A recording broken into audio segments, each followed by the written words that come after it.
I went back home for less than 2 minutes, just long enough to grab the phone I'd left on the kitchen counter. The house was supposed to be empty. Instead, I heard my husband's voice low and steady saying, "I'll cut the brakes. It'll look like an accident." And then my sister laughed. I didn't scream. I didn't move. I stood there, frozen in the hallway, listening to them plan what sounded like my funeral.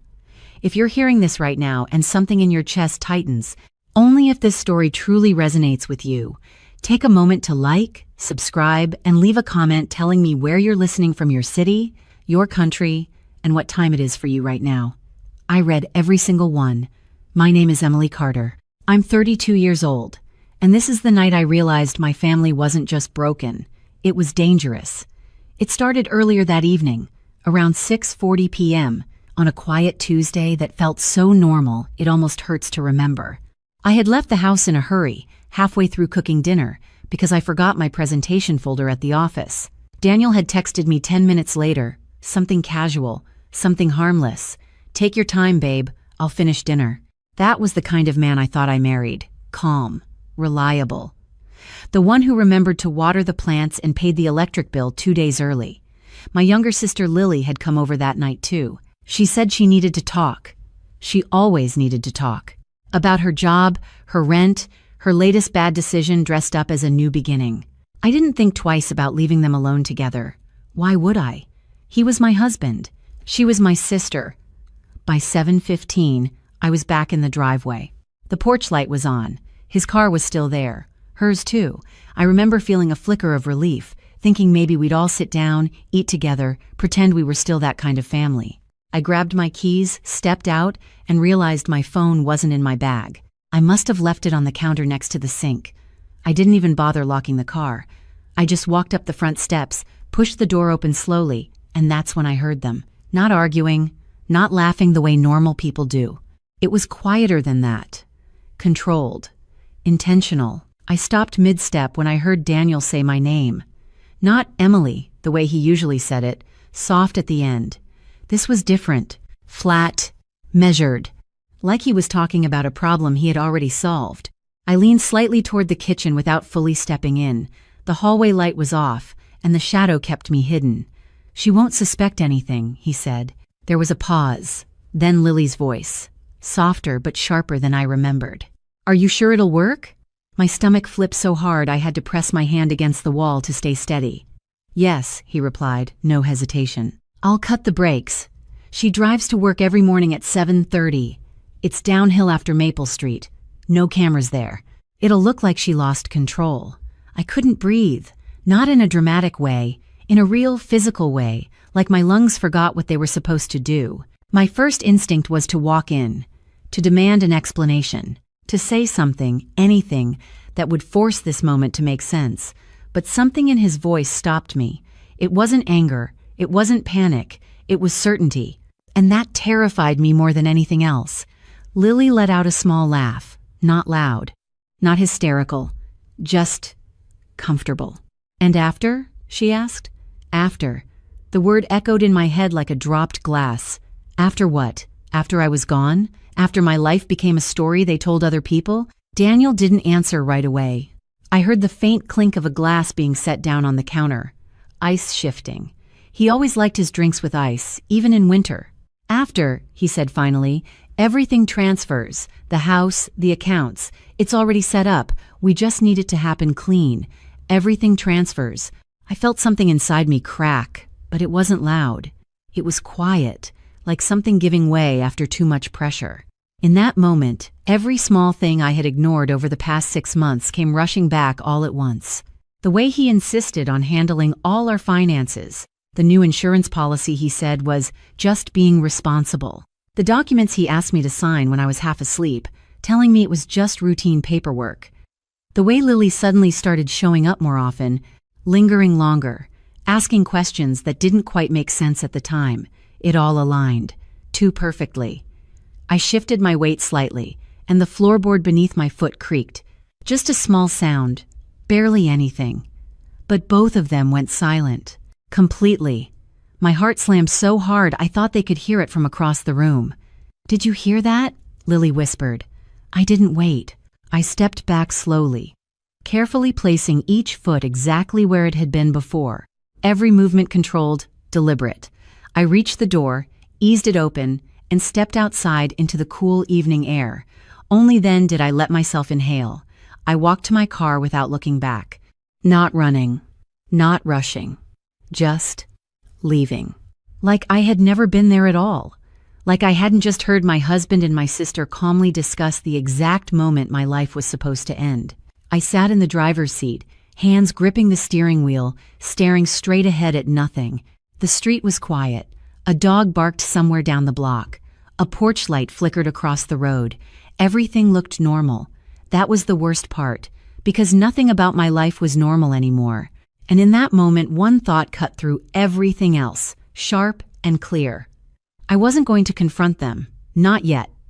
Because if they thought I didn't know, then I still had time, and I was going to use it. I sat there for maybe 30 seconds, maybe 3 minutes. I could not tell, staring at my own reflection in the dark windshield, trying to understand how my life had shifted so completely in less than 10 seconds, because just an hour earlier I had been standing in that same kitchen tasting sauce and thinking about whether I had enough garlic bread for dinner. And now I was sitting in my car, realizing that the two people I trusted most had already decided how and when I was supposed to disappear.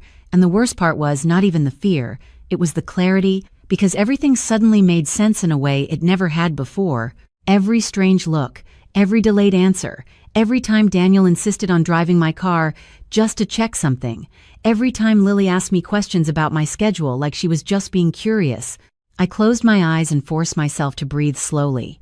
In through my nose, out through my mouth, the way I used to do before presentations when my hands would shake. Except this time it was not nerves, it was survival. I reached for my phone out of habit and then froze because I remembered I had left it inside, on the kitchen counter, 10 feet away from the man who had just calmly explained how he was going to make my death look like an accident. And for a second, I actually considered going back in to get it, which now feels insane to even think about. But in that moment, my brain was still trying to hold on to normal logic, like forgetting your phone was still the biggest problem of the night. I almost laughed at myself, a quiet, breathless sound that did not feel like mine. Then I started the car, the engine turning over louder than usual in the silence of the street, and I pulled away slowly, not fast, not dramatic, just another car leaving a driveway on a Tuesday night. Because if there was one thing I understood now, it was that I could not let them suspect anything. Not yet. I drove 2 blocks before I realized I had no plan, no phone, no idea where I was even going. So I pulled into the parking lot of a small grocery store that stayed open late. The fluorescent lights harsh and steady, making everything feel too real. I parked under one of the lights and just sat there again, gripping the steering wheel until my knuckles turned pale, replaying every word I had heard. Every tone, every pause, because there was something about the way Daniel had said it that would not leave me alone. It was not rushed. It was not emotional. It was practiced. Like this was not the first time he had thought about it. Maybe not even the first time he had said it out loud. And that thought sent a cold wave through my entire body, because if this was planned, really planned, then tonight was not the beginning.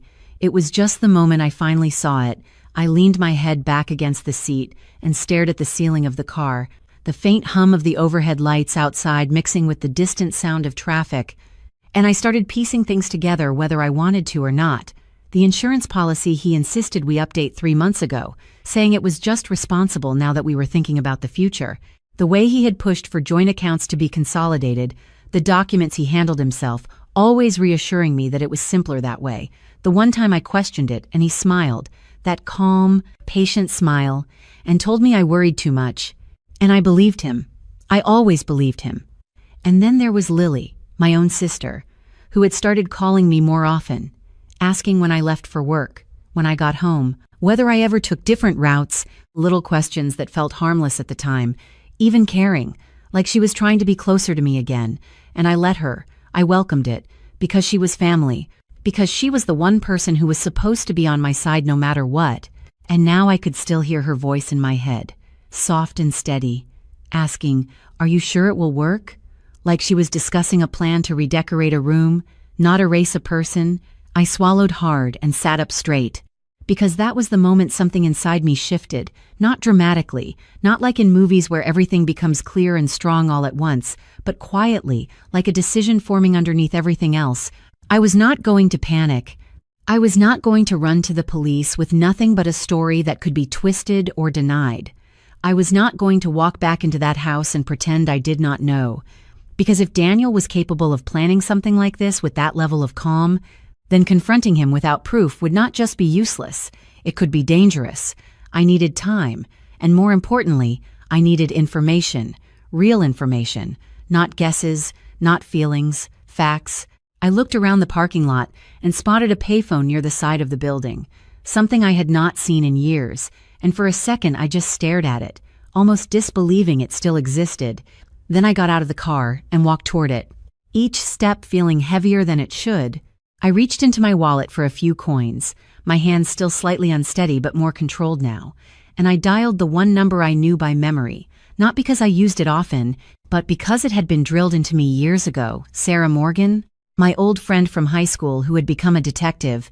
We had not spoken in almost 4 years, but in that moment, she was the only person I could think of who would understand what I needed without asking too many questions. The phone rang once, twice, 3 times, and I almost hung up, suddenly unsure of everything again, until I heard her voice on the other end, calm, familiar, "Hello," and for the first time since I stood in that hallway, I felt something close to grounding. I did not say everything, not yet. I just said her name, and then mine, and then one sentence that felt too small for what it carried. "I think my husband is planning something, and I need to know how to prove it." There was a pause on the line, not confusion, not disbelief, just a shift, like she understood immediately that this was not a normal call. "Where are you?" she asked, her voice lower now, more focused. I glanced back at my car, at the empty passenger seat, at the quiet night around me, and answered, "Somewhere safe, for now." And as I said it, I realized something that settled deep in my chest. I was still alive. I still had time, and whatever they had planned for me, it had not happened yet, which meant I had one advantage they did not. I knew the truth, and they did not know that I knew, and that was enough to start turning everything in a different direction. I stayed on the phone with Sarah for less than 2 minutes, but it was enough to change everything about how I was thinking, because while I was still trying to process the shock, she was already thinking 3 steps ahead. Her voice steady, controlled, the way it used to be when she broke up fights in high school, without ever raising her tone. "Listen carefully," she said. "You cannot go back in there emotionally. You cannot confront him, and you definitely cannot let him know you heard anything. Do you understand me?" I closed my eyes and nodded, even though she could not see me. "Yes," I whispered, my voice finally finding some stability. "Good," she continued. "Right now, you are not a wife, you are a witness, and witnesses do one thing: they collect evidence." The word evidence landed differently than anything else she had said so far. It gave shape to what I needed to do, something solid to hold on to instead of fear. "I need you to think," she said. "Does he have access to your accounts, your car, your schedule?" I let out a slow breath. "Yes, all of it." There was a brief pause on the line, not hesitation, just calculation. "Then this is not new," she said quietly. "This has been building." I already knew that, but hearing someone else confirm it made it real in a way that settled into my chest like weight. "Here is what you are going to do," she continued. "You are going to go somewhere safe tonight. Not home, not anywhere he expects, and tomorrow you are going to start documenting everything. Emails, messages, financial records, anything that shows intent, and you call me before you make any move, not after." I swallowed, glancing around the empty parking lot again, the lights buzzing overhead. "What about my car?" I asked, the question slipping out before I could stop it, because that was the detail that would not leave me alone. The brakes, the timing, the certainty in his voice. "Do not drive it," she said immediately, no hesitation. "Not until you know it is safe." My grip tightened on the phone. "Okay," I said, and for the first time since this started, I felt something close to control, fragile but real. "And Emily," she added, her voice softening just slightly, "you did the right thing by walking away." I did not respond because I was not sure I believed that yet, but I held on to it anyway, like something I might understand later. We ended the call, and I stood there for a moment longer, the receiver still in my hand, listening to the dial tone before slowly placing it back. I walked back to my car, each step more deliberate now, less reactive. I was not just escaping anymore. I was thinking, planning, observing. I got back into the driver's seat and sat there, hands resting on the wheel, staring straight ahead. And that was when another realization hit me. Sharp and immediate, my phone was still inside the house, which meant two things. One, Daniel could check it, see my messages, track my location if he wanted to. And two, if I suddenly stopped responding, it might raise questions. Questions I could not afford right now. I exhaled slowly, forcing myself to stay calm. I needed to think this through, not react. I reached into the glove compartment and pulled out an old receipt, flipping it over and grabbing a pen from the center console. I started writing down everything I could remember from the conversation, word for word. His tone, Lily's response, the mention of Maple Street, the time, the details. Because Sarah was right. Memory fades, details blur, but written words stay. I wrote until my hands steadied, until the act itself grounded me. Then I folded the paper and slipped it into my wallet. Something physical, something real, proof that this was not just something I imagined. I looked at the clock on the dashboard, 7:42 p.m., less than 30 minutes since I walked into that house. It felt like an entirely different lifetime. I started the engine again, this time with intention, not uncertainty, and pulled out of the parking lot, merging onto the main road with steady hands. I needed somewhere to go, somewhere Daniel would not think to look, somewhere I could stay the night without drawing attention. And as I drove, one place came to mind immediately. My mother's old house on the edge of town. It had been empty since she passed 2 years ago. I still had the keys, and no one else had any reason to go there. Not Daniel, not Lily, not anyone. It was quiet, isolated, exactly what I needed. The drive took about 20 minutes, long enough for my thoughts to settle into something sharper, more focused. I replayed everything again, but this time not as a victim, not as someone trying to understand why, but as someone looking for patterns, for mistakes, for opportunities. Because if Daniel had planned this, then there were steps, preparations, things he had to put in place, and those things would leave traces, and traces could be found. I pulled into the driveway of the old house, the tires crunching softly against gravel, the porch light long burned out, the windows dark and still. I turned off the engine and sat there for a moment, listening to the silence, letting it wrap around me. This place used to feel heavy with memories, with loss, but tonight it felt like something else, like a boundary, a line between who I was before and who I needed to become now. I grabbed my bag and stepped out, the cool air brushing against my skin as I walked up the steps and unlocked the door, the familiar creak of the wood grounding me in a way nothing else had. I stepped inside, closed the door behind me, and locked it, the click louder than usual in the quiet space. I leaned back against it, closing my eyes for a brief second, and then I opened them again, because I could not afford to stay in that moment for too long. I moved through the house, turning on a few lights, checking the windows out of habit, making sure everything was secure, and then I sat down at the small kitchen table, the same one my mother used to sit at every morning with her coffee, and I placed my hands flat against the surface, steady, deliberate, because this was the moment everything shifted completely. Not when I heard them, not when I left the house, but now, when I understood what I had to do next. I was not going to wait for something to happen to me. I was not going to hope they changed their minds. I was going to find out exactly what they had done, how far they had gone, and I was going to make sure that whatever they planned next would not go the way they expected, because they thought I was still the same person who trusted them without question, the same person who signed papers without reading them, and the same person who believed every explanation without looking deeper. But they were wrong, and they did not know it yet, and that was the one thing I had on my side. And as I sat there in that quiet kitchen, one thought settled into place, clear and unshakable. If they were planning an accident, then I needed to see the car, and what I found there would tell me everything. I did not sleep that night, not even for a minute, because every time I closed my eyes I could hear his voice again, calm and certain, and Lily's quiet laugh layered underneath it, and it felt like if I let myself drift even slightly, I would lose something important, some detail, some instinct that was trying to surface. So instead I stayed at the kitchen table with the overhead light on, the clock on the wall ticking louder than I ever remembered it, and I kept thinking about the car, about the way he had said it. I will cut the brakes.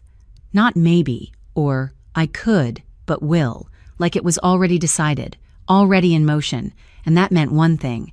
He had either already done it or he was planning to do it very soon, and either way, I could not assume anything was safe, not even something as simple as turning the ignition.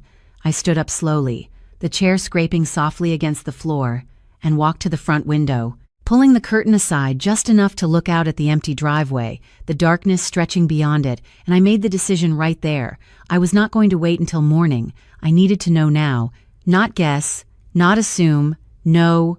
I grabbed my keys from my bag and stepped back outside, the air colder than before, sharper against my skin, and I got into the car again, but this time I did not start it. I just sat there for a second, hands resting lightly on the wheel, reminding myself to stay focused. This was not about fear, this was about information. I reached down and pulled the hood release, hearing the soft click, then stepped out and walked around to the front of the car, the metal still slightly warm from when I drove earlier. I lifted the hood carefully, the hinges creaking faintly, and stared down at the engine. And for a moment I almost laughed again. Because I am not a mechanic, I do not know what I am looking at, beyond the basics, but I knew enough to recognize that the braking system mattered, that lines and connections should not look tampered with, and I leaned in closer, using the light from my phone's backup flashlight function on my keychain, scanning slowly, methodically, looking for anything that seemed out of place, anything that did not belong, and at first everything looked normal, just metal and hoses and components arranged in ways I did not fully understand. And then I saw it. Not something dramatic, not something obvious, just a small detail, a line that looked slightly off, like it had been loosened and then put back. Not completely, just enough that someone who knew what they were doing would notice, and my stomach dropped in a way that felt different from before. Not shock this time, not disbelief, but confirmation, quiet and heavy, because this was real, not just words, not just a plan. Something had already been done. I stepped back slowly, lowering the hood with more care than necessary, like even the sound of it closing might matter, and I stood there in the driveway, staring at the car like it was something unfamiliar, something dangerous, something I should not have trusted, and in that moment, the last piece of denial I had been holding onto disappeared completely. This was not a misunderstanding. This was not paranoia. This was deliberate, and that changed everything. I took a deep breath and forced myself to think, not react, because now I had something solid, something physical, something that could be proven, but only if I handled it the right way. I pulled my phone from my bag again and stopped myself, remembering it was not my phone. It was just the emergency keychain light. My actual phone was still inside the house with them. And that realization hit differently now. Because if Daniel had already started interfering with the car, then he was not waiting. He was moving forward, and that meant timing mattered. Every hour, every decision. I walked back to the driver's side and leaned against the door, crossing my arms tightly, grounding myself in the cold metal, and I replayed Sarah's words again. Do not confront, stay ahead. And that was when a new thought formed, sharper than anything before it. If the car was already compromised, then it was not just a threat, it was proof, but only if it was documented, verified, seen by someone who could confirm it was intentional. I needed someone who knew what they were looking at, someone who could say with certainty that this was not wear and tear, not an accident, but tampering, and that meant one thing. I needed a mechanic, but not just any mechanic, someone neutral, someone who would not talk, someone who would not call Daniel or question why I was there at this hour. I straightened up, my mind moving faster now, more focused, and I remembered a small towing company about 10 minutes away, a place that stayed open late for roadside emergencies. I had passed it 100 times without ever thinking about it, but now it felt like the exact thing I needed. I got back into the car, but again, I did not start it. I reached for my bag and pulled out the spare key to the old house, attaching it to my main set, then stepped out once more and walked toward the road, scanning for any passing cars. The street still quiet, almost too quiet, and I made the call from memory. Dialing the number I had seen on their sign so many times, the phone rang twice before a man answered, his voice tired but alert. Towing service. I hesitated for just a second, choosing my words carefully. I need my car towed, I said, keeping my tone steady, normal. It is not safe to drive. There was a pause. Then, location? He asked. I gave him the address, watching the empty street as I spoke, feeling the weight of every decision settling into place. We can be there in about 20 minutes, he said. That is fine, I replied, and when the call ended, I stood there in the quiet again, but it felt different now, not empty, not uncertain, but controlled, deliberate, like the first step in something larger had already been set in motion. Because if Daniel thought he had prepared everything perfectly, if he believed I would get into that car tomorrow morning and follow the same routine I always did, then he was already making one critical mistake. He assumed I did not know, and that assumption was about to become his biggest problem. Because I was no longer reacting to his plan, I was starting to rewrite it, and he had no idea. The tow truck arrived exactly 23 minutes later, the sound of its engine low and steady as it turned onto the quiet street, headlights sweeping across the driveway before settling on my car, and for a brief second, I felt something unexpected. Not relief, not yet, but confirmation that I was no longer alone in this moment, that there was now another person who could see what I had seen, even if he did not yet understand it. The driver stepped out, a man in his late 40s maybe, wearing a dark jacket with the company logo stitched on the chest, his movements calm, routine, like this was just another call on a long shift. Evening, he said, glancing at me and then at the car. What seems to be the issue? I kept my expression neutral, my voice steady. The brakes feel off, I said, not explaining more than necessary, because the truth was too heavy to say out loud. Not yet, he nodded, walking around the car slowly, crouching slightly to look underneath, then popping the hood with a practiced motion. I watched him carefully, not just what he did, but how he reacted, because this was the moment that would either confirm everything or force me to question it again. He leaned in, using his own flashlight, moving it across the components with a level of familiarity I could not replicate, and then I saw it, the pause, subtle but unmistakable, his hand hovering for just a second longer than normal over the same area I had noticed earlier. He did not say anything immediately, but his posture changed slightly, more alert now, more focused. Yeah, he said after a moment, straightening up slowly. You were right not to drive this. My chest tightened, but I kept my face still. What is wrong with it? I asked. And he looked at me for a second before answering, like he was deciding how much to say.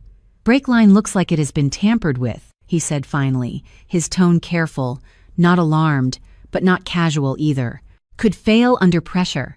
The words landed heavier than anything I had heard so far that night, because this was not Daniel's voice, not Lily's whisper.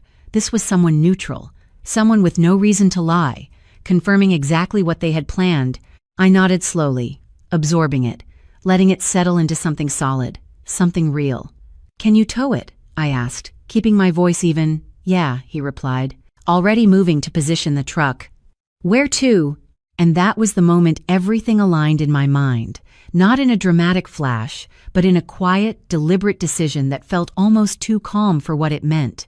Because if this car was meant for me, if this was the tool they had chosen, then it could also become something else, something they did not expect, something they could not control. I looked at him and gave him an address I had not planned to say until that exact second. Take it to 1847 Willow Ridge, I said, and he nodded, writing it down without question, not knowing that the address belonged to Daniel's mother, a place he visited every Sunday, a place he trusted, a place he would never suspect. I stepped back as he began securing the car, the metal chains clinking softly in the night, each sound precise, methodical, and I watched as my car, the same one I drove every day without thinking, was lifted slowly onto the flatbed, rising just enough to change everything about what it represented. It was no longer just a vehicle. It was evidence. It was intention. It was a plan that had been interrupted and redirected. And as the truck pulled away with it, I felt something shift inside me again. Not fear this time, not even anger, but clarity, sharp and focused, because now I had more than just words. I had confirmation, I had timing, I had control over one part of their plan, and that was enough to start building something larger, I waited until the truck disappeared down the road before going back inside the house, locking the door behind me, with more certainty than before. The quiet no longer felt empty. It felt like space to think, to plan, to move carefully. I walked back to the kitchen table and sat down, placing my hands flat against the surface again, grounding myself, and I began mapping everything out in my head, step by step. Daniel would wake up in the morning, expecting me to follow my usual routine, leave at 7:30, take the same route, drive the same car. And when that did not happen, when the car was gone, when I was still acting normal, he would have questions. But questions were not proof. Suspicion was not confirmation. And as long as I stayed consistent, as long as I did not break character, he would be forced to wait, to adjust, and that was where mistakes happened. I leaned back slightly, letting the thoughts settle, because this was no longer about reacting to what he had planned. It was about controlling how and when things unfolded next. I reached into my bag and pulled out the folded piece of paper I had written earlier, reading over the words again, every detail, every phrase, committing them deeper into memory. And then I added something new, the mechanic's confirmation, the exact wording, the time, the location, because details mattered. They always mattered. I placed the paper back into my wallet and exhaled slowly, the tension in my shoulders easing just enough to remind me I was still here, still thinking, still ahead of them in one critical way. And as I sat there in that quiet kitchen, one final realization settled into place. Something that changed the way I saw everything that had happened so far. Daniel believed he had already won. He believed the plan was set, that all he had to do was wait for it to unfold. But he was wrong, because the moment I walked out of that house without making a sound, without letting him see me, the moment I chose to stay quiet instead of confront him, everything shifted. And now, for the first time since this began, I was not the one walking into his plan. He was walking into mine, and he did not even know it yet. I woke up before sunrise, not because I had slept, but because my body refused to stay still any longer, the clock on the wall reading 5:12 a.m. The house silent, except for the faint hum of the refrigerator, and for a moment I lay there on the old couch staring at the ceiling, letting everything from the night before settle into place again, not as shock, not as disbelief, but as fact. Daniel had a plan, Lily was part of it, and the car had already been tampered with. And somewhere between hearing those words and watching that tow truck disappear down the street, I had crossed a line I could not uncross. I was no longer trying to understand what they were doing. I was preparing for what came next. I sat up slowly, my movements deliberate, controlled, because every decision from this point forward mattered. Every word, every reaction, every second of hesitation. I reached for my bag and pulled out the folded paper again, reading over it in the dim light, letting the details anchor me. Then I added one more note, vehicle removed before incident, underlining it twice, because that was the first disruption in his plan, the first variable he did not account for.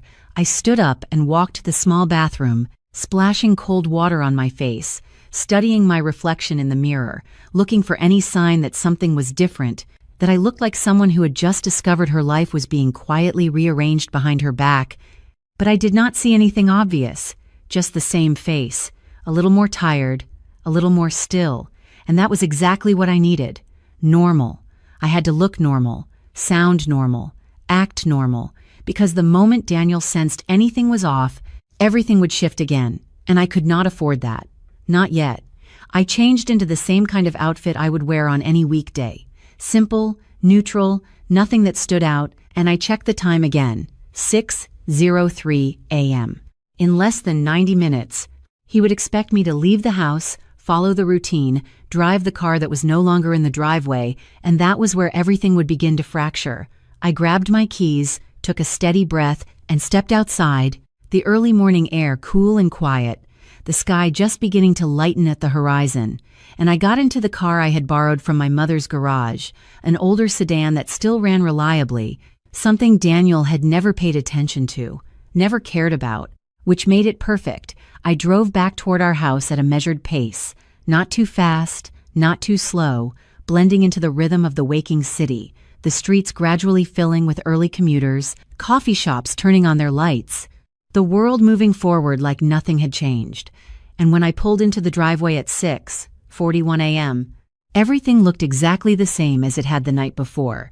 The porch light still on, his car parked in its usual spot, the house quiet from the outside. I sat there for a moment, hands resting lightly on the steering wheel, and reminded myself of one thing: he does not know. I stepped out of the car and walked up to the front door, unlocking it with steady hands, pushing it open slowly, and stepping inside like I had never left. The familiar scent of coffee hit me almost immediately. Fresh, recent, and I could hear movement in the kitchen, the soft clink of a mug against the counter, and then his voice, casual, unguarded. "Emily," he called out, like nothing in the world had changed. "You are up early." I forced a small smile as I stepped into the kitchen, meeting his eyes, searching for something, anything, a crack, a hesitation, but there was nothing.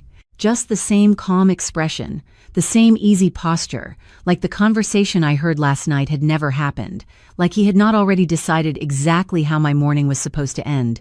"Could not sleep," I said lightly, setting my bag down on the chair. "Figured I would get an early start," he nodded, taking a sip of his coffee, watching me for just a second longer than usual, and I felt it, that subtle shift, not suspicion, not yet, but awareness, like he was checking for something he could not quite define. "Where is your car?" he asked, and there it was, the first fracture, small but significant. I kept my expression neutral, shrugging slightly. "I had it towed late last night," I said, reaching for a mug, pouring myself coffee with steady hands. The brakes felt off when I got back from the office. Did not want to risk it. There was a pause, just long enough to register, just long enough to confirm that this was not part of his plan. "You did what?" he asked, his tone still controlled, but tighter now, more focused. I turned to face him, taking a small sip, like this was a normal conversation about a minor inconvenience. "I had it towed," I repeated. "There is a place open late on Willow Ridge. They are going to take a look at it." I watched him carefully as I said the address, not emphasizing it, not drawing attention, just letting it exist in the conversation.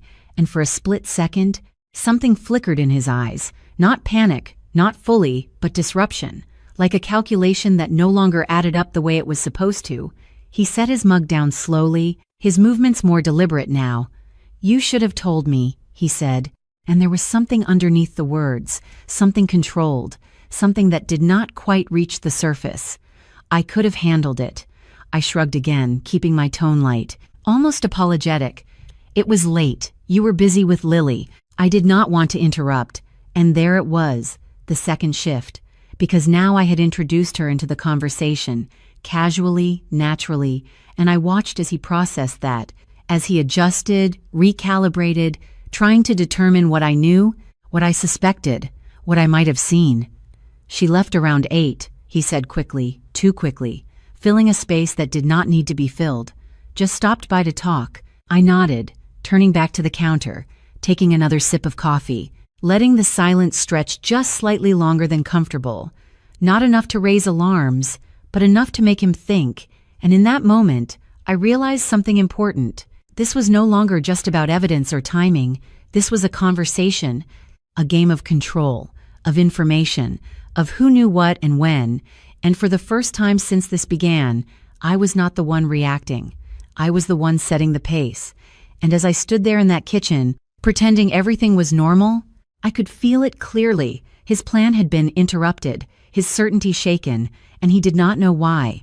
And that uncertainty was the first real crack in everything he thought he had under control. I could feel him watching me even when I turned my back, not in an obvious way, not in a way that anyone else would notice, but in the small pauses between movements, in the way his coffee cup hovered just a second too long before he set it down, in the silence that stretched just slightly beyond normal. And I realized something as I stood there pouring a second cup I did not even want. This was the first time he was unsure, the first time his version of events had been interrupted, and he was trying to adjust without revealing that anything had gone wrong. "Which shop did you say?" he asked.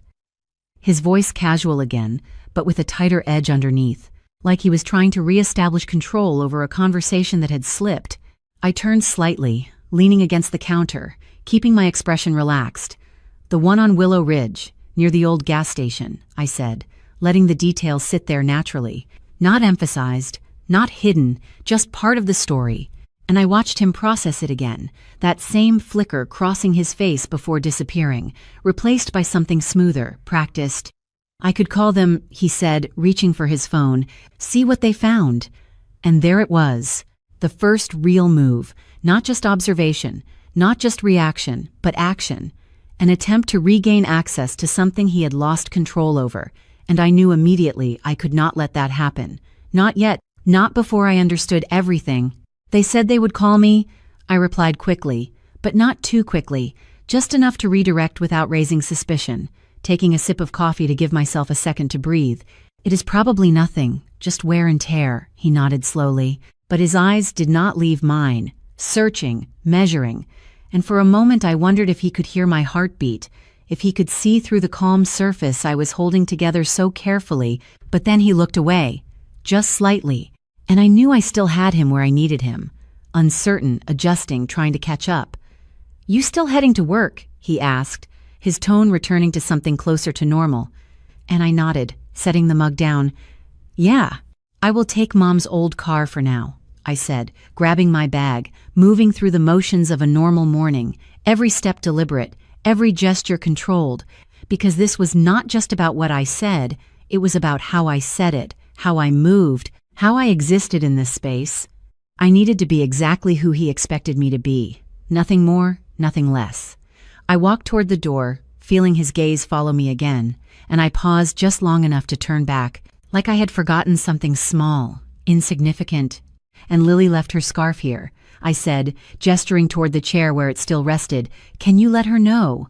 It was a simple statement, casual, but intentional, because I wanted to see how he handled her name again, how quickly he responded, how easily he spoke about her. "Yeah, I will text her," he said, almost immediately, too smoothly, like he had already been thinking about her, about what she knew, what she might say.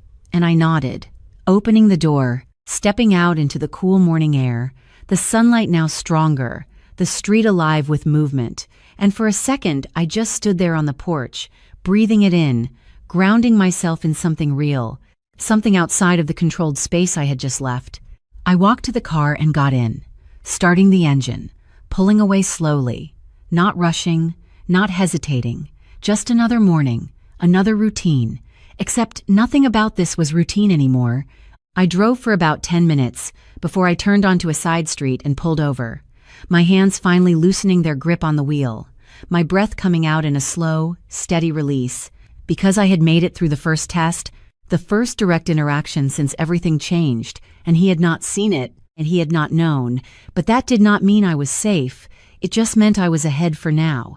I reached into my bag and pulled out a small notebook I kept for work, flipping it open and writing down everything that had just happened. Every word, every reaction. The way his voice shifted when I mentioned the toe, the way he tried to call, the way he responded to Lily's name, because these were not just details, they were patterns, and patterns told stories. I finished writing and closed the notebook, placing it carefully back into my bag, and then I sat there for a moment, staring out at the quiet street, letting one thought settle clearly above everything else. If he was adjusting this quickly, if he was already trying to regain control, then he was not going to stop. He was going to find another way, another plan, something that did not rely on the car, something I had not seen yet, and that meant I could not just react to what I already knew. I had to anticipate what came next. I picked up my phone from the passenger seat, the spare I kept for emergencies, and dialed Sarah's number again, holding it to my ear as it rang, and when she answered, I did not hesitate this time. "The car is confirmed," I said, my voice steady, clear. "Brake line was tampered with, and he already knows it is gone." There was a brief silence on the line. Not shock, not surprise, just processing. "Good," she said finally, and the word sounded strange in this context, but I understood what she meant. Good meant evidence, good meant timing, good meant we were still ahead. "Now we move to the next step," she continued, and I felt something shift again. Not fear, not uncertainty, but direction. Because for the first time since this began, I was not just reacting to a threat. I was building a case, piece by piece, decision by decision, and somewhere between that quiet kitchen and this empty street, I had stopped being the person they thought they were controlling, and started becoming someone they would not recognize until it was too late. I stayed on the line with Sarah as I pulled back onto the road, driving slowly this time, not toward work, not yet, because everything about today had shifted into something else entirely, something more precise, more deliberate. "Listen carefully," she said, her voice steady, focused in a way that cut through everything else. "You have two advantages right now.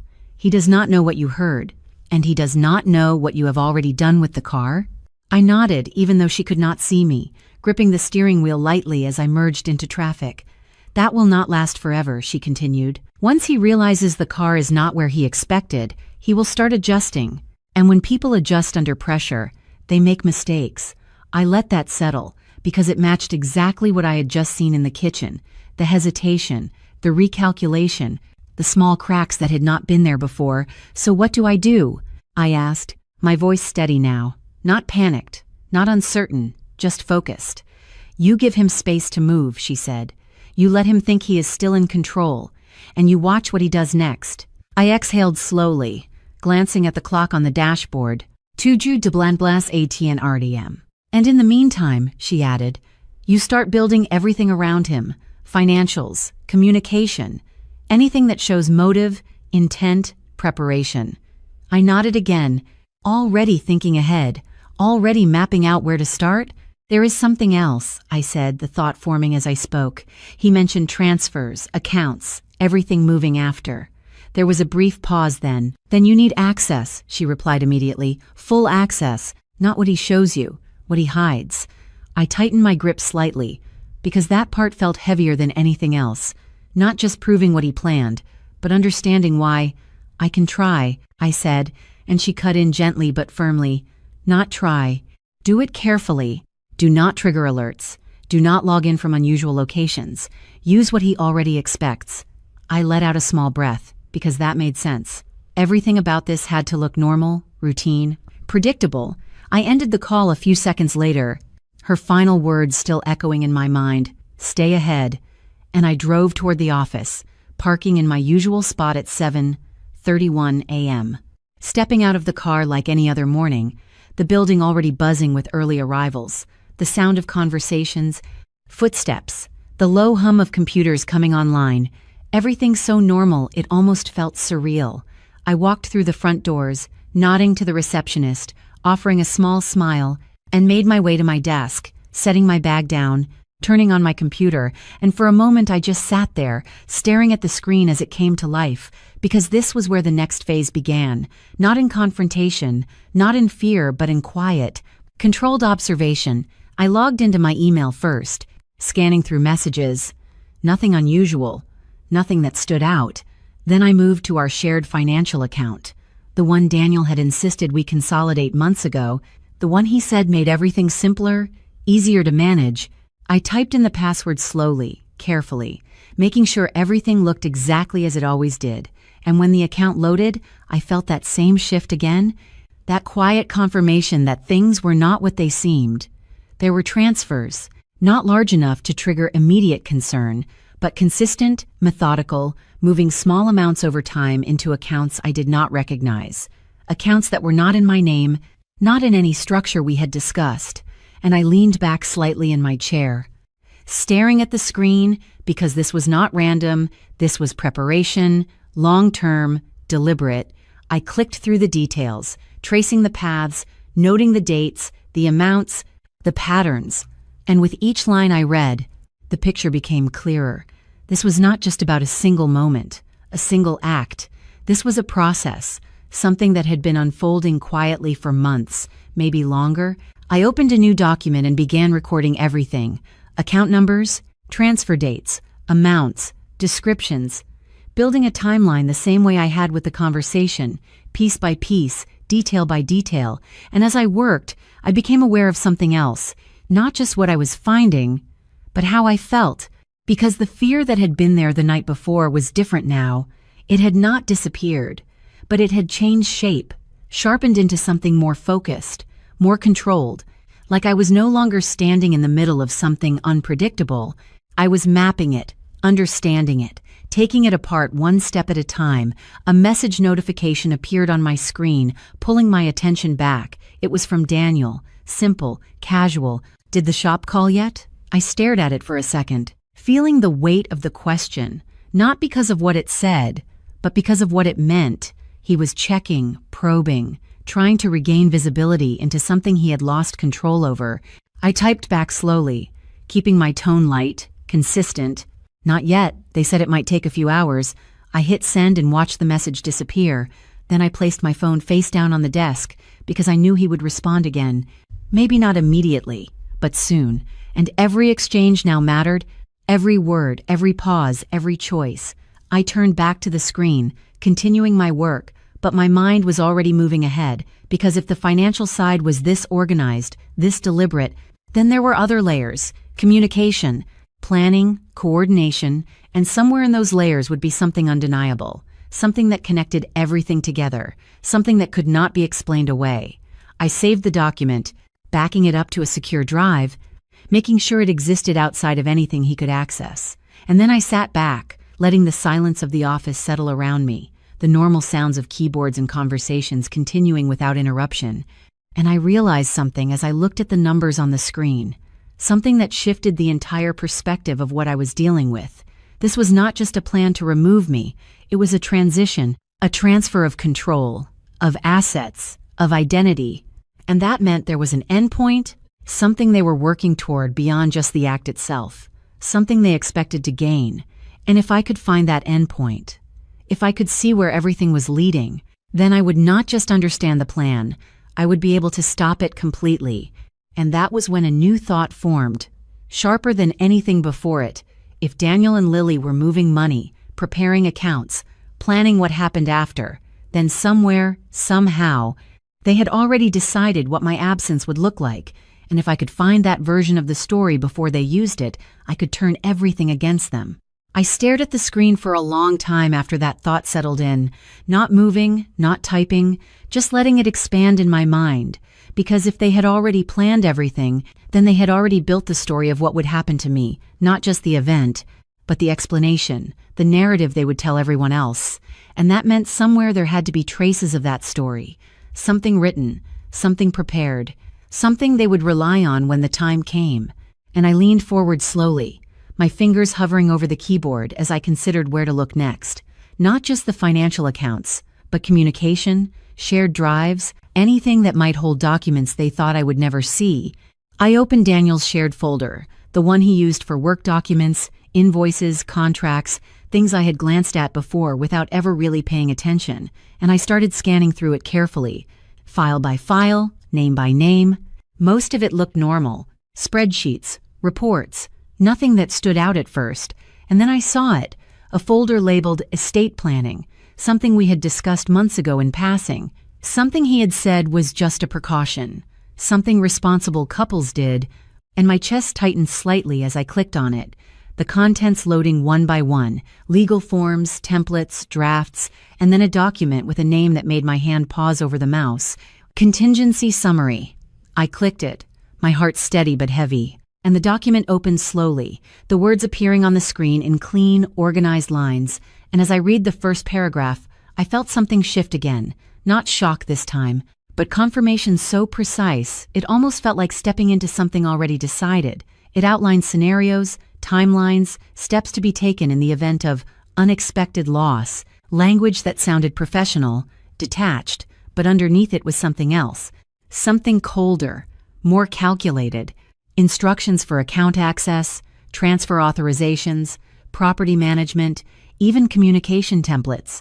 Suggested wording for informing family, colleagues, statements that sounded sympathetic, controlled, believable, and I leaned back slightly, my eyes scanning faster now, taking it all in, because this was it.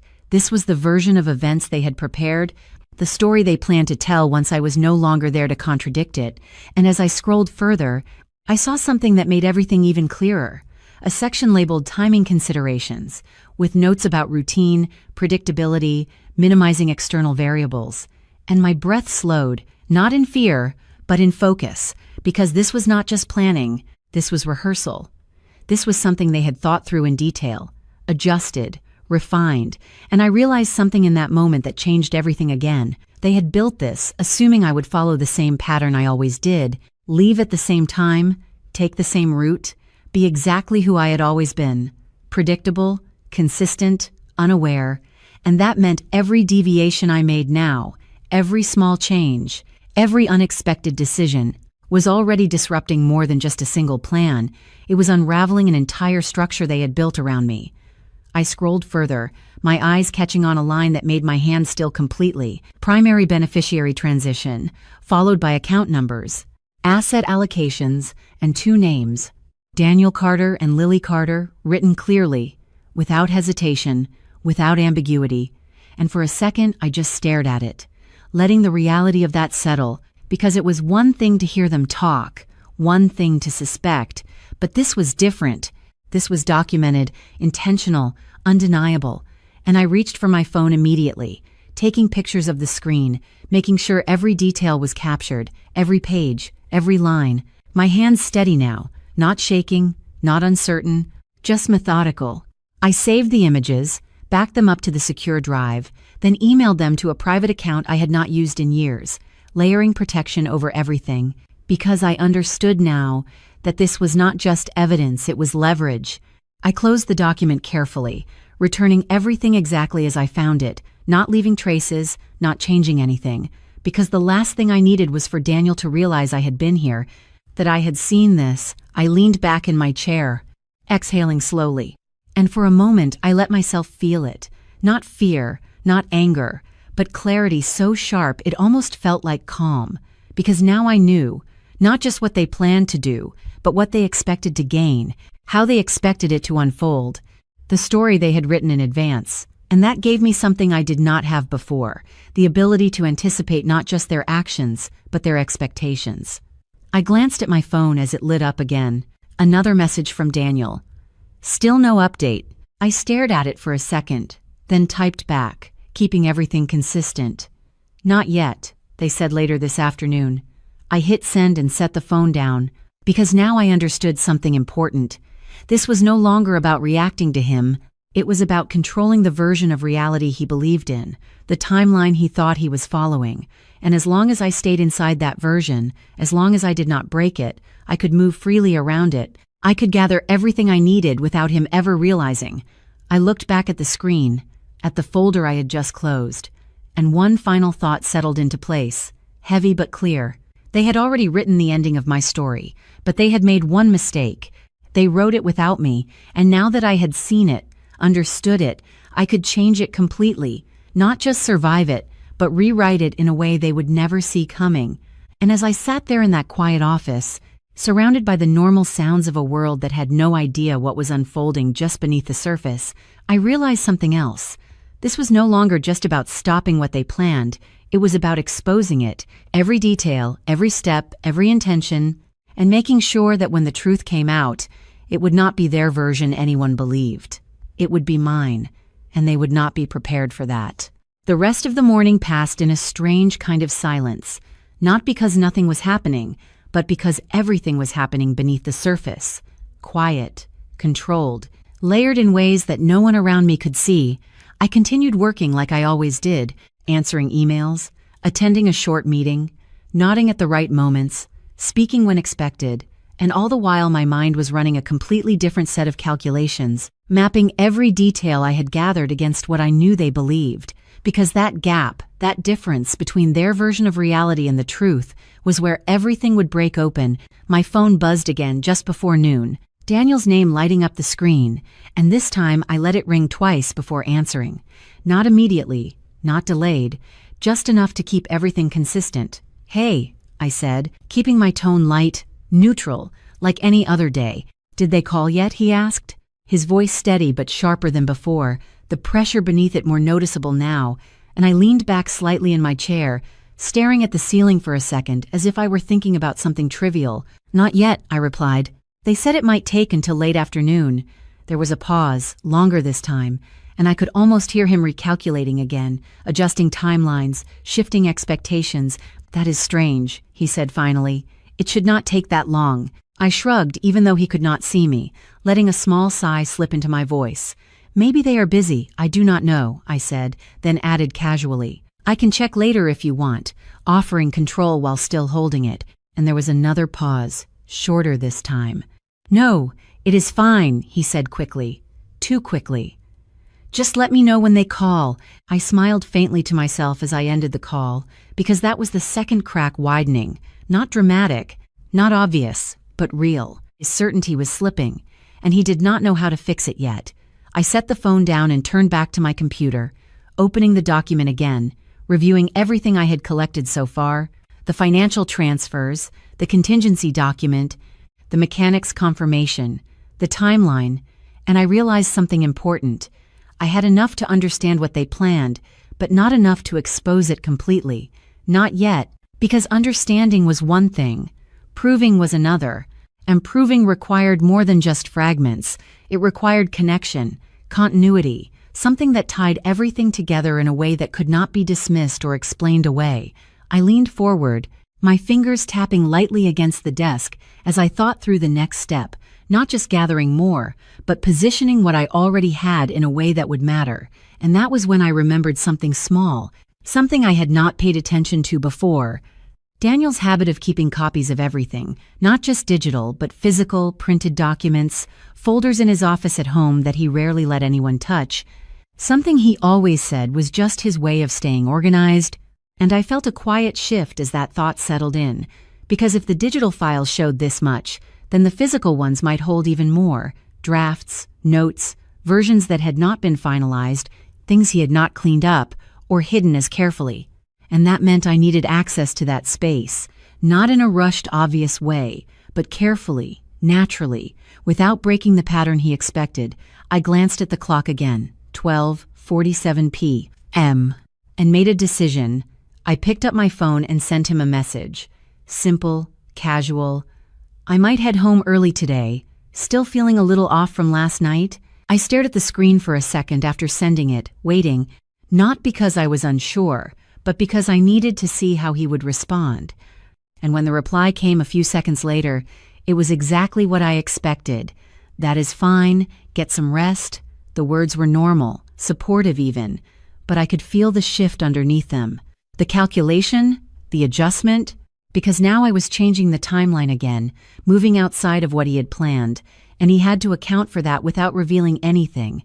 I stood up slowly, gathering my things, moving through the office with the same calm, controlled pace I had maintained all morning, saying goodbye to a coworker, offering a small smile, stepping out into the afternoon light like any other day. But inside, everything was aligned toward one thing. The next step, I got into the car and drove back toward the house. The same route, the same speed, nothing out of place. And as I pulled into the driveway, I noticed immediately that his car was gone, which meant he had left, either for work or for something else, something related to what I had disrupted.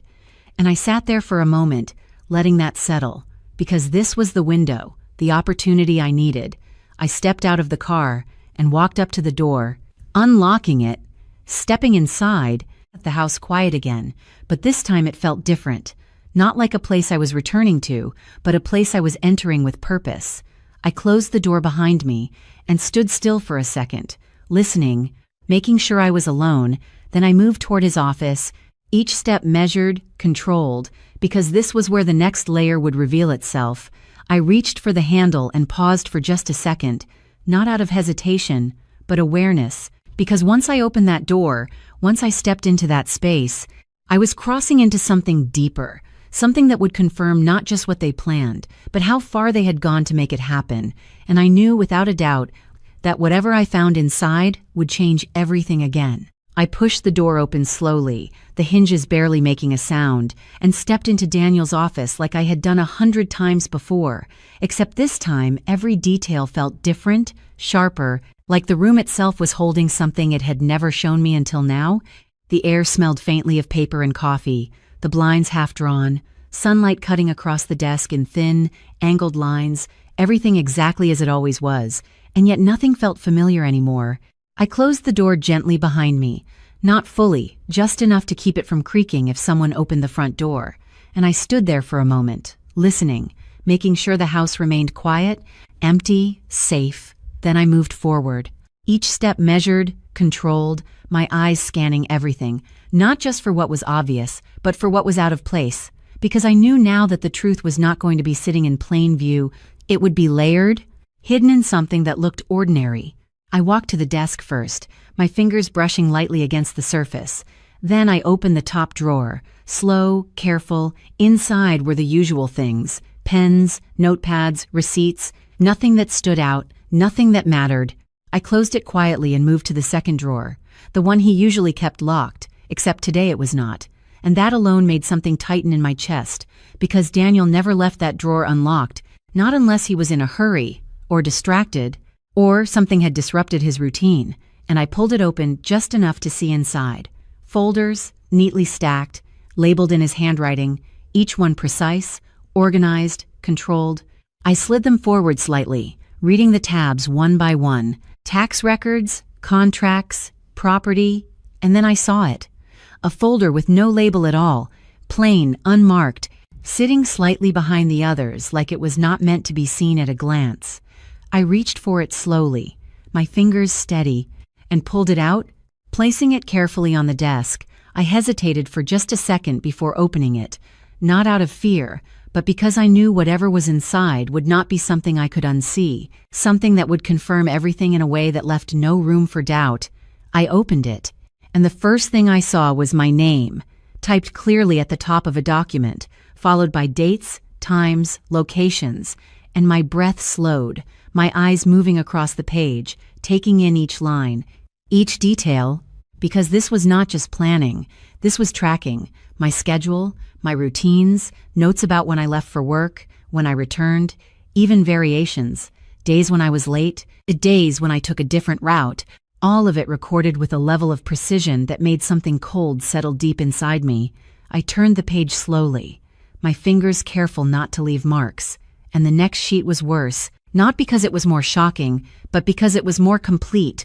Diagrams, not technical, not mechanical, but structured, outlining scenarios, options, contingencies, references to the same Maple Street location I had heard the night before, annotations about visibility, traffic patterns, timing windows, and I felt my chest tighten, not in panic, but in recognition, because this was not impulsive. This was not something they decided in a moment. This had been built, refined, adjusted over time, and I kept going, turning each page carefully, absorbing everything, because now I understood something critical. This folder was not just evidence, it was the core of the plan, the place where everything connected: the financial transfers, the contingency document, the conversation I overheard, all of it traced back to what I was holding in my hands. And then I saw something that made me stop completely: a printed message thread, not emails, not formal communication, but text messages between Daniel and Lily, their names clearly marked at the top, the timestamps aligned with the notes in the folder, and I leaned closer, reading each line slowly, carefully, because this was their voice, unfiltered, unstructured, not the calm planning language of documents, but the actual conversation behind it.